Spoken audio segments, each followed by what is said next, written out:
After a long train ride up north and a quick walk through an odd section of Chicago, passing numerous businesses that catered and death related operations, I arrived at the Rosewood Cemetery.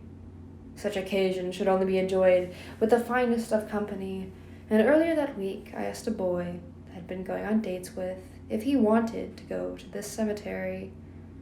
He, surprisingly, did not, so I took a friend. The city is a dense mop of noise and clutter and concrete. Metal poles and posts stick out the ground like hair on the armpit of an unkempt, sweaty old man. When it rains in the city, it smells. The water doesn't really have any ground to soak up in, so instead it collects in muddy puddles that wait for the unfortunate to step in.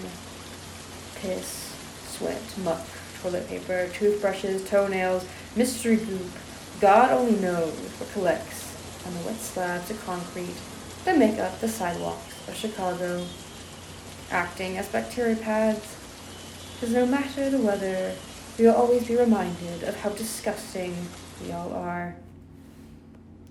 After the weather finally starts to cool off, I ask people where I can go find some nature, where a good place would be to go for a walk or perhaps even a hike.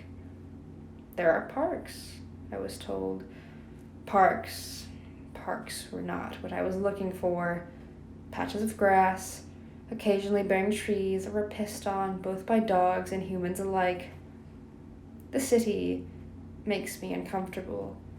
It's so loud and angry and heartless, and I don't mean to sound like a tree hugger or some doped up hippie, but the city makes me miss nature and mourn for its loss.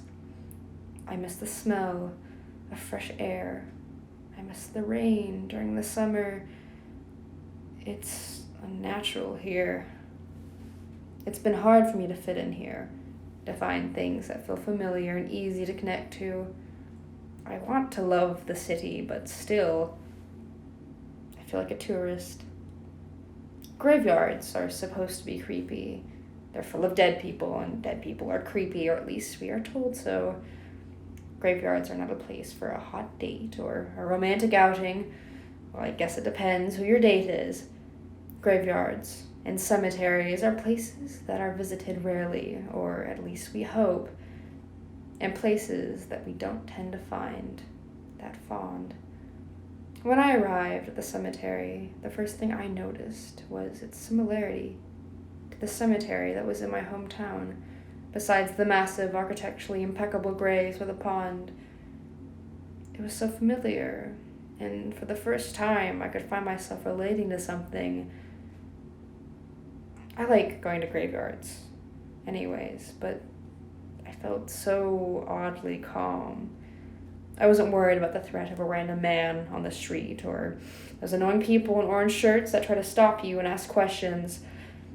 I was in what I noticed to be the closest thing to nature I had seen in Chicago.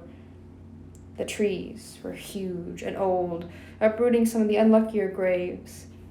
Sick trees are the ones I'm used to seeing in Chicago, young and easy to move. Grass is healthy in cemeteries because the ground is fertile with all the raw material it is fed. Graveyards hold complex underground networks of roots and cilia and insects, and oddly enough, despite its reputation, it holds some of the most life in the city. But some families don't want to add to the massive plant food and choose instead to put their loved ones in above-ground tombs or in mausoleums. Walking through the graveyard, there was variety upon variety of grave markers and storage units and mausoleums ranging in all shapes and sizes. But funny enough, graveyards seem to have no order. Dr. Marocus's bench, dedicated to neuroscience, seems out of place next to the Wells family's Egyptian-inspired mausoleum. The circle of family graves, with a pointed spike in the center reaching taller than the trees, makes the flat name tags that resemble graves look insignificant.